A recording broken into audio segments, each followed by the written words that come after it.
I'm going to begin this interview by reading 3 quotes for you. Quote number 1. Never in India's history, or perhaps even in the development history of any country, had a reverse migration on such a scale in so little time ever happened. Quote number 2. The top 10% of the population corners 65% of total national income, while the bottom 50% receives less than 6% of it. Quote number 3.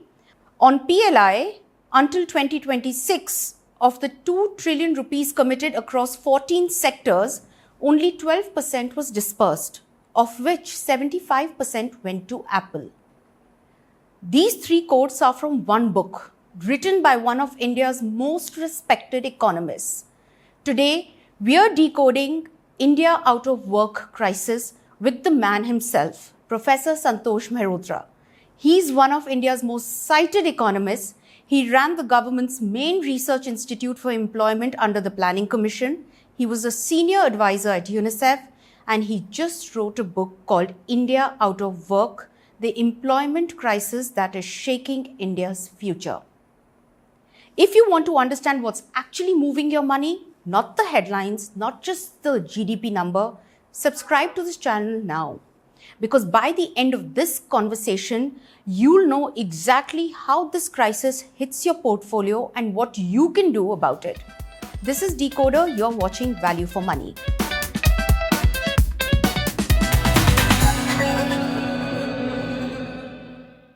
Professor Mehrotra, a very warm welcome to Decoder and to our show. Thank you very much. It's an absolute honor and a pleasure to be in the Decoder studio.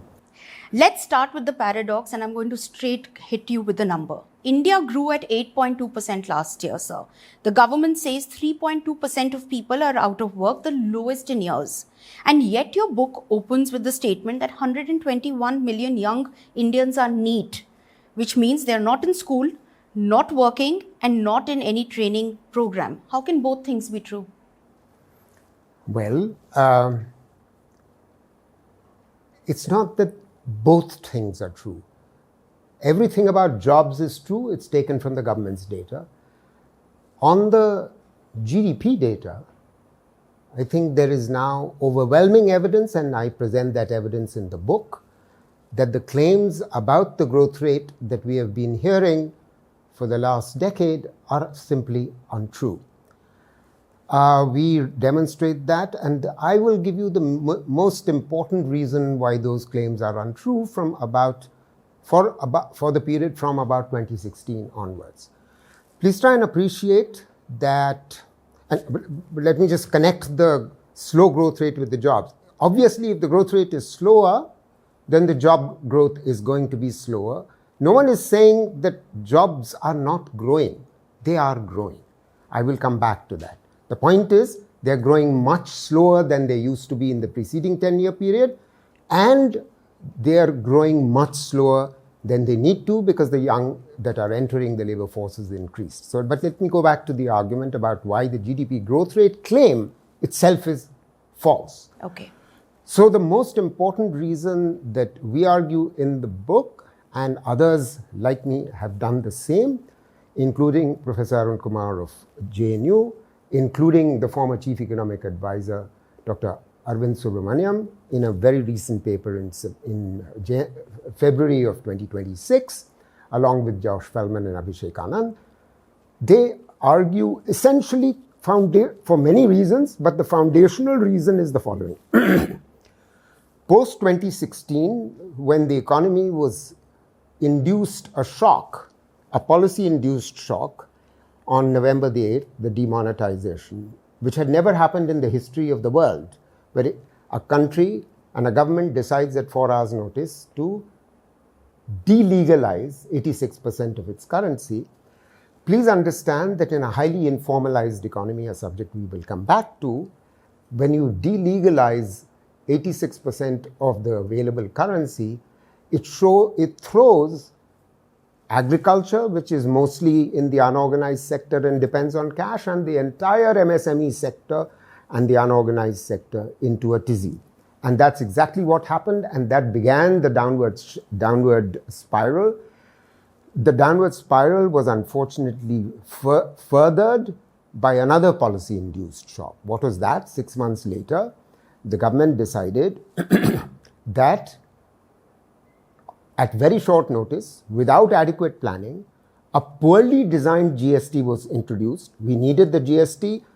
We'd been making an argument for it for 10 years, as had the previous government. The current government had actually opposed it then. The fact of the matter is that the way they suddenly introduced it, it had 5 tax rates. There was no need for that. No country in the world which introduces GST has 5. In addition, in a country of 1.4 billion people, you don't introduce a tax which is going to cover practically all the goods and all the services that are available in the economy at a short notice where the computer systems have not been pilot tested. They were not pilot tested. Can you believe that? And that's what, anyway. So the point is, the MSMEs went into a downward spiral. The economy went into a downward spiral. And that shock was then furthered at the beginning of COVID. Now, what's the implication of all of this? The implication is the following, that in a highly informalized economy, there is a certain proxy estimate that is used for the gross value added for the unorganized sector. In that same sector, let's say textiles, for the organized. This has been done forever. However, what happened was that after 2016, that stable relationship between the, let us say, the organized of textiles relative to the unorganized segment in textiles was broken, because unorganized began to decline, the organized recovered very quickly from those shocks. As a result of that, the relationship, because the proxies that were still being used were simply wrong. And this is not something that the economists that I have mentioned have noted. The IMF has noted it, which is the reason why IMF gave very recently a downgrade from on the respect of the methodology that the government uses to estimate GDP from B grade to C grade. There are only 4 grades. So please understand that we who are arguing that the growth rates are nowhere close to what is being claimed are on very rock solid ground. And the government needs to wake up and smell the coffee. If it doesn't smell the coffee, then it wouldn't even begin to understand why the jobs are not growing. Right. No, I think that is very, very well articulated, Professor. I want to shift your attention to the chapter 2 in your book, where you introduce a concept of dual synergy. Can you explain that in plain terms to our viewers? What is dual synergy and why has India failed to achieve it? Well, in the development process of any country, it could be the United States, it could be Brazil, it could be South Africa, it could be China, it could be India, it could be Tamil Nadu. The point I'm making is that there are 2 types of synergies operating in the process of development, because the process of development is an extremely complex process. And the first synergy that I will describe very briefly actually feeds into the second and is actually part of the second. But let me first explain what the first is. The first is, you see, any intervention in the area of the health sector, the nutrition sector, the education sector, the water and sanitation sector, and education above all, each of these 5 types of interventions feed into each other in a way that they have a synergistic impact. In other words, if all 5 types of interventions were taking place in a village at the same time, their multiplicative effect will be much greater than the additive effects of each of the 5 interventions. That's what we call a synergy. Okay. So now that leads to a certain level of human development or human capital being formed at the level of that city or at the level of that village. Now imagine this level of human capital, that's feeding into what we call the second synergy, which is the synergy that operates at the macroeconomic level, at the macro societal level. The first one is at the individual level, and the second macroeconomic level is the relationship between economic growth, which increases income. Secondly, the impact that economic growth has on reduction of poverty, because as incomes increase, but particularly it has to increase for those at the bottom of the pyramid so that their poverty, money metric poverty declines. Both these processes are helped by the human capital formation that I was talking about from the first synergy. Right. When the three act in unison, then it leads to an upward spiral. Otherwise, a country, an economy, a society, a state can actually go into a downward spiral. You can actually place which economy has which level of human development index if you were to dig deep into these two types of synergies. And this is essentially drawing upon the work of Amartya Sen, whose influence has been enormous on my work for a long time. Right. Moving to something that you mention in the chapter 3 of your book, where you lay out the structural roots. And you have identified specifically policy decisions that were taken in between 2014 to 2024 that has caused a reversal. So what are the 2 or 3 most damaging ones? I know you've touched upon a couple, right, but is there something else that you would like to add and or maybe elaborate upon? I would like to elaborate on that, and I will connect it to the second synergy clearly and to the first synergy. But I will do that towards the end. But let me address your first question. So you see, I brought the story up to COVID. You see, most people and government particularly has led us all to believe that COVID was an unforeseen event that all countries faced, and therefore, none of us could do anything about it. But isn't that true? Yes and no. Let me explain. Different countries reacted to that same crisis in different ways and came through it either with flying colors or very badly. Let me explain. India came out very badly. How? Let me explain. Firstly, the management of the health policy was extremely poor, which I think we all know. The hard evidence for that comes from about at least 7 or 8 independent studies that were done on the number of deaths, excess deaths. The government claims it was only 4.5 lakh, 450,000. The actual number of deaths was 4.5 million, which is about 10 times that much. There was a big debate and a fight between the WHO on the one hand and the government on the other, because the government didn't accept the WHO's numbers. The WHO was accepting the international numbers. And finally, the numbers that prevailed and are still found in the WHO records is the 4.5 million. That means 45 lakh deaths. The implication here is, I think you and I know what hell our societies went through in the first wave and in the second wave, to a much lesser extent by the third wave, because the vaccine had begun to be spread across the economy.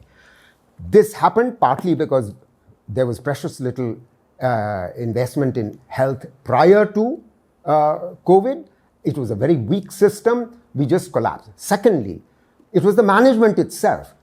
Why did we have to have a national lockdown in a country of 1.4 billion people at 4 hours' notice? South Africa delivered a national lockdown, but at 4 days' notice. They're a country 1/20th physical size and 1/10th the population of India.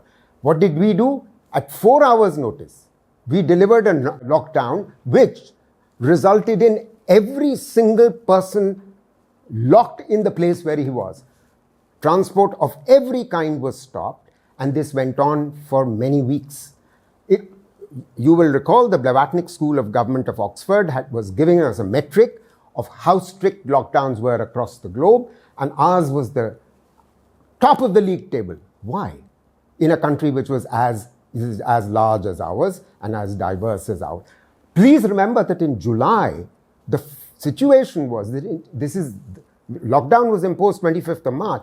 In July, we still had, supposedly the government was telling us there were 600 cases.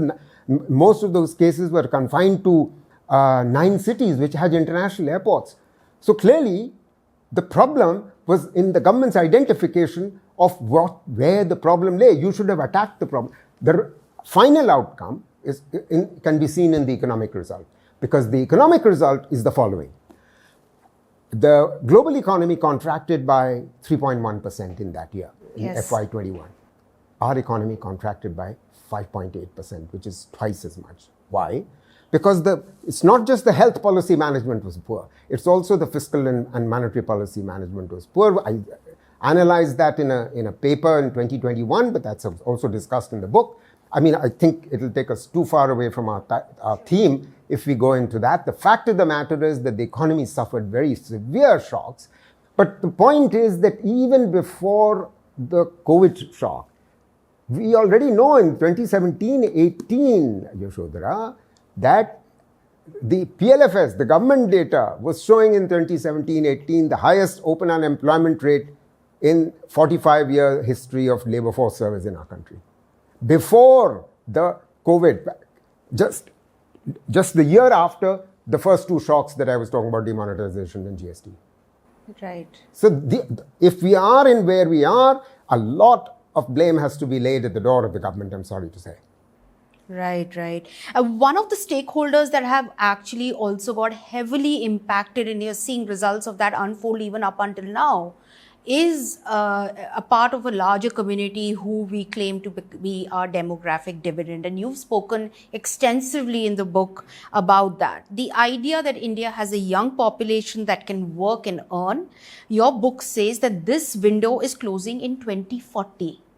And after that, India's working age population actually starts to shrink. And you calculate that India needs to create 10 to 12 million new factory jobs every single year for the next 15 years consistently. So between 2000 2012, we managed 7.5 million. And now you're saying we need to double it. Is that even possible? It's possible. Let's look at it like this. First of all, let me just slightly correct your formulation. I'm not talking about necessarily factory jobs. I'm saying non-farm jobs. Okay. That the jobs should not be in agriculture. And the big tragedy is, and I guess we will come back to this because that's one of the quotes you began with, that we added 80 million workers to agriculture between 2020 and 2024. We'll come back to that. I won't say very much about that yet. The point is, in a developing economy, it's critical that if non-farm jobs grow, then the second synergy kicks in. Because if non-farm jobs grow when the GDP is growing, then the reason why incomes rise is because productivity in industry and services is higher than in agriculture. So you need to pull workers out of agriculture. And we were pulling workers out of agriculture at the rate of, over 5 million per annum from 2004-5 to 2019. For the first time, by the way, in India's history, we were generating so many non-farm jobs from over that 15-year period from 2004 to 19 that we were pulling more workers out of agriculture than ever before, and the absolute number of workers in agriculture fell, so real wages started to rise because the labor market tightened in rural areas. It had a knock-on effect on the rest of the economy, and real wages rose. That's why poverty fell. That dynamic, which came with the fast growth rate that I was speaking about in the earlier period, 2004 to 14, led to the 7.5 million new non-farm jobs being created from 4 to 14. But that dynamic itself was undermined by the shocks that I was telling you about. That dynamic remained till about 2015. After that, the growth rate slowed, and then the number of jobs that are being created also fell. Now, why do I say that we need to create 10 to 12 million new non-farm jobs each year? For the following reason. Let's just quietly step back and think about who are the people for whom jobs have to be created. First, as you rightly noted, are the young who are joining the labor force at the rate of about 6 million per annum, who are all much better educated than, let us say, 15 to 20 years ago, which is a wonderful thing. And please appreciate that we also did a wonderfully important thing, that we managed pretty much to universalize girls' secondary education. So not just boys' secondary education, but girls' secondary education, which I discuss in a separate chapter. After universalization of elementary education had taken place, we took secondary enrollment from 58% in 2010. By 2015, in a 5-year period, that had gone to 85%. Now, clearly, these are all young educated people, and at the same time, there was a massification of higher education because we took higher education enrollment from 11% in 2006 to about 27% in 2017, which is very good. Now, all these people who are going to look for work, they're looking for work and they're not finding it. So that's one big chunk of people for whom non-farm jobs have to be found. They will not work in the rural sector. Why should they? Yeah, sorry. No, and there is also a very startling statistic in your book, Professor, where you've written that the unemployment rate among college graduates actually went above 30%. For engineering graduates, it went from 18 to 26%. For people with master's degree, it's actually gone up from 20% to 30%. So you're literally saying that you are more likely to be unemployed if you have a college degree than if you cannot read. Well, so how did we build an education system like this? Well, you have to appreciate the following. Those who have very low levels of education, please appreciate, are from very low levels of income. They come from background that because they dropped out and they couldn't continue in education. So they have no choice but to do any work that is available. The educated, the higher the educated they are, come from households whose households can actually withstand and let them wait it out until they try and perhaps then fail and then take any job that's the first job that's available after 2 or 3 years of waiting. So that's why the open unemployment rate in most developing countries tends to be higher. This is the opposite of what happens in developed countries. That's the less important or interesting thing. The more important thing is that it doubled from 2012 to 2018, and then it's not actually fallen that much. And that's what's the tragedy. So the young who are looking for work clearly have aspirations, which aspirations are not being realized. But there are two other groups that I think I haven't managed to speak about, so let me speak about those.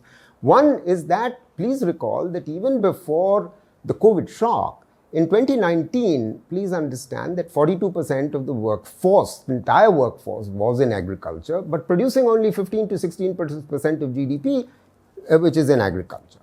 Clearly, as I said earlier, productivity in agriculture is extremely low. You have to pull workers out of agriculture.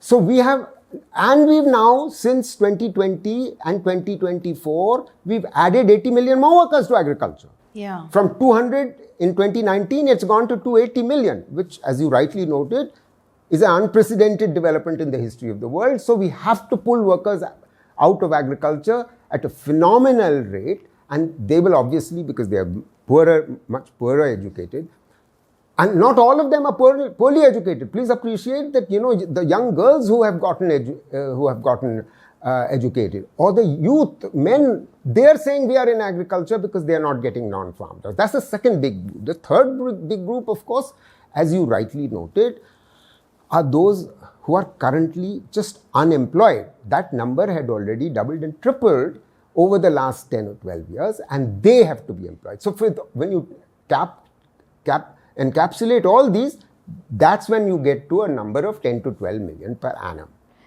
I want to quickly, in the interest of time also, Professor, move to the whole China comparison. Sure. Can you sketch out an image for what that comparison looks like? Well, the comparison leads to the following, that I will make 2 points. One is about the demographic dividend. You see, they realize their demographic dividend, and we are failing to realize our demographic dividend. But we say that in every speech. That we are a very young country. Yes. I'll come back to that. But let me first address that, actually, since we are a young country. This is a hope that we are still clinging on to. This is simply factually increasingly untrue. If that was not the case, we wouldn't be in the book making the claim that by 2040 the number of those entering the labor force will begin to shrink. So the workforce will begin to shrink.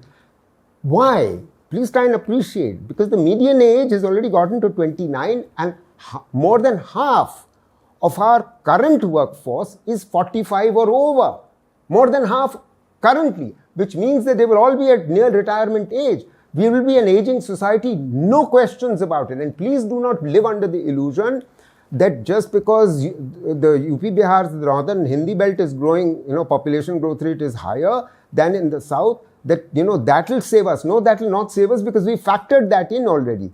The only thing that can possibly save us is you women. Let me explain. We have among the lowest female labor force participation rates in the world. Women's participation in work is extremely low. And because it's extremely low, there is potential. It's about as low as it is in Yemen or Saudi Arabia. It's among the world's lowest. Please try and appreciate this. Now, the government will turn around and say, oh, in the last 6 or 7 years it has risen. But you know why it has mainly risen? It has risen because women who were leaving agriculture have returned to agriculture. And when they return to agriculture, they return as unpaid family labor. And we discuss what the female labor force participation rate would be if you eliminate those who are in unpaid family labor and the unpaid. So then the work participation of women drops even further than our lowest in the world. If you eliminate unpaid family labor, please understand that the ILO recommends to the governments in the developing world, please change your methodology. Do not regard unpaid family labor as employment, but our government has not accepted that, despite the fact that in that ILO meeting in 2013, when this decision was taken, India was the chair of the ILO's governing body. So if we were to remove the UFL, unpaid family labor, you are saying that we would be worse off than Yemen and Saudi? Absolutely. Absolutely. Well, why are you surprised? Bihar has when you include UFL, unpaid family labor, Bihar's labor force participation rate is 13%. Right. That's a shocking number. UP is just, 20%. Why? Because we haven't educated these girls. They don't have the aspiration to go and do anything else. No, and quite apart from the fact that the jobs are not growing in the non-farm sector. Also, I suppose there is something for the corporates to take back, whether there is the working environment for the girls to actually feel safe, have a conducive working environment. Absolutely. So maybe there is a lesson for them as well. Absolutely, no question. You see, parents would send their children, their girls to work if the jobs were being created in clusters close to, non-farm clusters close to their homes. And clusters do exist. The point is, if the government is going to undertake policies which actually attack the growth of MSMEs, which are mostly in these clusters, then how will the non-farm jobs grow? The reason why non-farm jobs are not growing mostly is because most of the jobs in any case are not created by the capital-intensive corporates. They tend to be created by the MSMEs. And the unfortunate problem is that the government's policy framework is simply lacking. It's missing. If anything, it has attacked it, as I have demonstrated in the earlier formulations. So, Professor, help us close the loop on the China sketch. You were drawing out a sketch on China. So you see, so the point is that they grew fast for the following reason. They actually not only invested in the 5 types of basic social services which led to the first synergy being realized, which improved human capital. Their human capital level, when their economic reforms began and their fast growth rate began around 1980 onwards, was much higher than ours, because we just didn't invest in the health, education, or the nutrition of our families, especially in rural areas. So when the growth rate happened, then the people were better prepared to take advantage. That's one reason why they managed to grow fast and generate and realize the dividend. The second reason is that their growth rate was driven by export-oriented manufacturing, and that was focused on labor-intensive manufacturing. Absolutely. We have neglected our labor-intensive manufacturing, which is why at the end of the book, we discuss at great length the industrial policy needed, which is sort of needs to focus on labor-intensive manufacturing, which would rely upon MSMEs. And the cluster development that I was talking about, which would bring the girls out from the rural areas who are all getting educated, and they'll get jobs there. Right.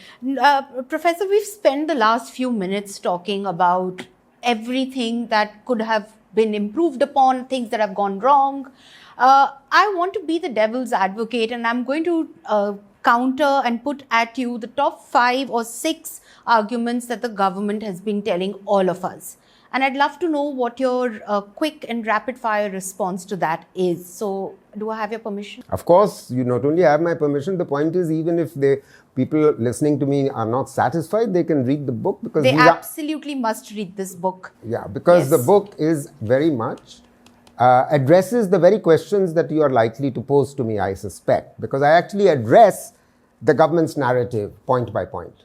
That's very, very good to know. So the first argument that they give us is that the official unemployment survey shows that unemployment is at 3.2%, which has been the lowest in years. More people are working than ever. So isn't that the real headline?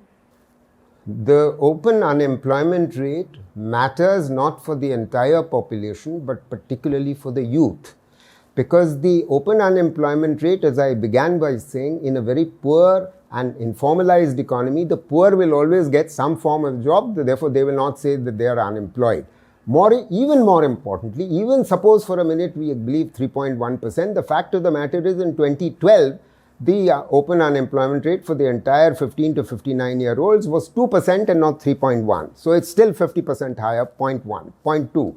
So let's now compare the youth unemployment rate. The youth unemployment rate had already tripled by 2018 compared to 2012, and even after dropping slightly, and it's only dropped because women have joined the labor force as unpaid family labor. Correct. That you have an unemployment rate for the youth at double the rate of 2012. And you've already cited the government database unemployment rates. Right. The second argument is that 8 crore, roughly 80 million formal jobs created in the last 5 years. So isn't formalization happening? It's simply untrue that 8 crore formal jobs have been created.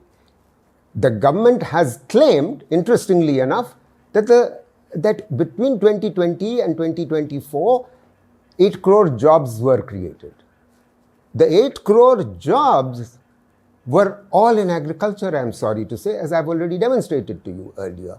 I'm not saying that non-farm jobs are not being created. It's just that they're growing not as fast as they need to. Above all, you and I know that, since the AI boom, we are already seeing that the most job-creating and formalized sector which has generated a bigger and bigger middle class is the IT sector. That's well, the true. IT sector has stopped hiring. And I don't have to tell you this.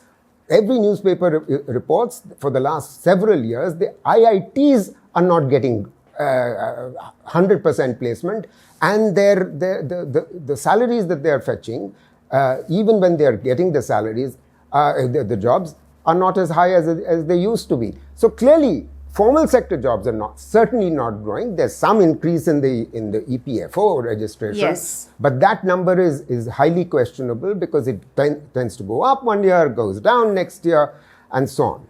The third argument is on PLI, and they say that the PLI is excellent, has brought Apple, Foxconn, Samsung to India. So isn't Make in India working on a longer timeline? The Samsung was already here before PLI started, first of all. Secondly, as you rightly noted at the very beginning, that 75% of the funds that have actually been allocated have gone to Apple, which is one firm.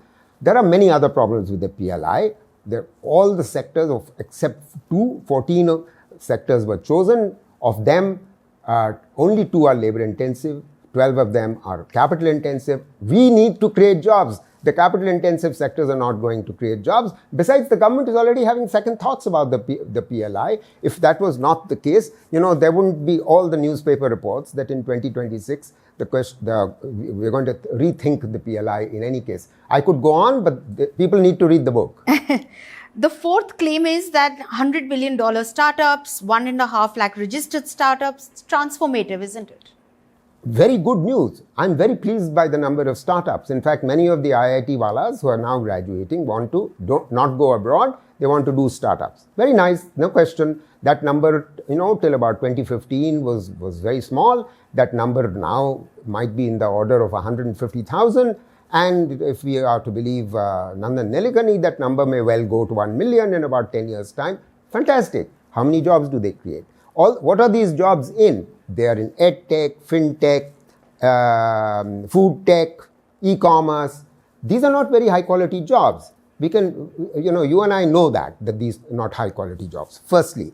And secondly, precisely because they are high tech and therefore capital intensive, they can't be generating that many jobs. This is not to, poo-poo the startups. I'm all for startups. And the numbers have risen primarily because Indian companies finally woke up to the necessity for venture capital to be used to sort of, fund rather than SoftBank doing the startups for a OYO, etc. The government's Jan Dhan Aadhaar mobile program, the JAM program, this is explicitly designed for informal workers to get into the formal system. So isn't that working? Well, it's a wonderful thing. First of all, I'm extremely happy that the government started a digital public infrastructure which has done extremely well, and we are the pride. The DPI is the pride of the country, and the financial inclusion is very important. What it has enabled is all that. The freebies that are now being given, they are going straight into the bank accounts. Very nice, no question about it. Does that mean formalization? No, it does not, because formalization consists of two things. One, firms are formalized when they get registered. The fact that I walk into a chai ki dukaan or dhaba and I pay for my chai or my auto rickshaw on the UPI doesn't mean that either of these providers are actually registered anywhere. Point one. Point two, formalization, looking at not from the employer or the firm point of view, but from the worker point of view, requires three things.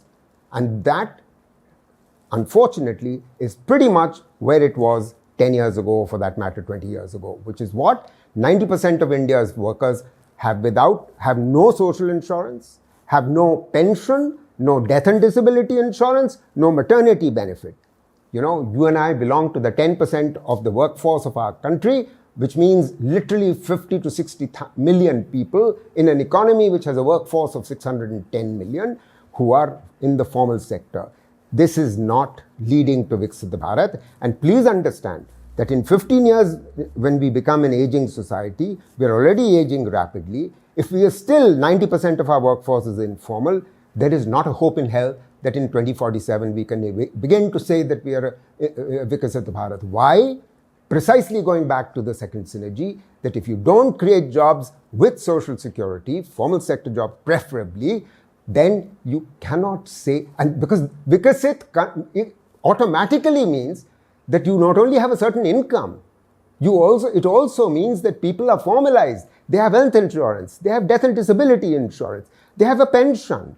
Women, if they have a baby, they can actually come back to work, not get thrown out just because they have, or not even get hired because they don't have maternity benefit coverage. So these are foundational differences between a developed and a developing country. And if we don't realize and start making a move towards serious formalization, that means registering the 72 million enterprises in our country, of which 90% are unregistered. Please try and understand that. So just because I use UPI doesn't mean that you are suddenly formalized. This is the logic that, the SBI chief economist is happy to use.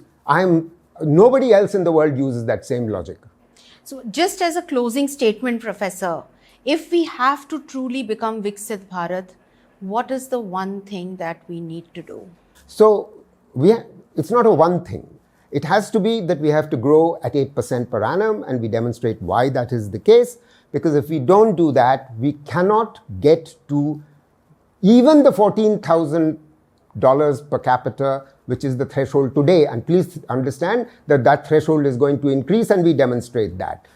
More importantly, it is because we were growing at nearly 8% per annum from 2004 to 14, we were generating 75 lakh jobs or 7.5 million jobs, non-farm jobs per annum, and we need to generate more, and therefore we have no choice but to grow at least 8% per annum. That means 8% on average for the next 22 years.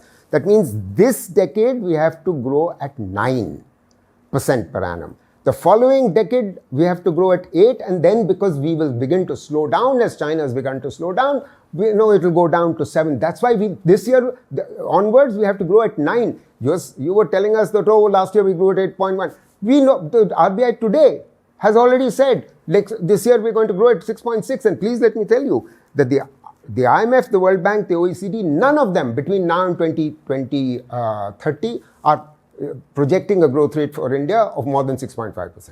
So what could that mean for us? It would mean that we are going to be very far away. It would mean that we would, from the Viksit Bharat goal, it would also mean that we would not be generating jobs, as young people are still entering the labor force at a phenomenal rate. It would mean that those who are in agriculture will remain stuck in agriculture, that the economy would continue to be driven by the 10 to 15% of the population who might be listening to this interview, and the rest of the 85% would remain as excluded, as is evident from the inequality numbers that you were citing at the beginning.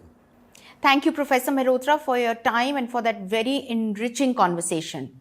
So what does this mean for your money? India is in a K-shaped economy. The top line is going up and the bottom line is going down. Here's the math. 130 to 140 million Indians have money to spend. That's it. The rest, 1.2 billion people, are watching 46% of their income go to just food and agriculture. 80 million workers just went back to farming. The real wages are flat, and the top 10% take 65% of all income. The bottom 50% only gets 6%. That's your economy, and that's the uncomfortable truth. You're watching Decoder. Thanks for watching.